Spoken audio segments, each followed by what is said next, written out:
না না কিছুই না, এই কারণে ঘটে অধিকাংশ সময়। ভাই লোকগুলোর নাম একটু, 5 জন লোক এখানে একই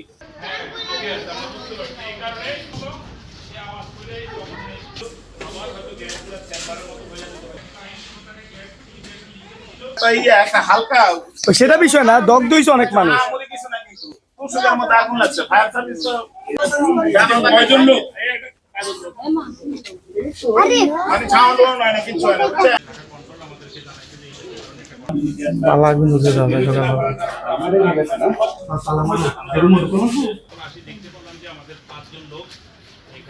তো আসলে যখন ঘটনা ঘটছে তখন আমাদের কিন্তু কোনো সংবাদ দেওয়া হয় নাই।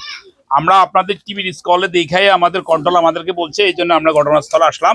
আসি দেখি জানতে পারলাম যে এখানে 5 জন লোক দগ্ধ হলো, এদেরকে ঢাকা বার্ন ইউনিটে প্রেরণ করা হয়েছে।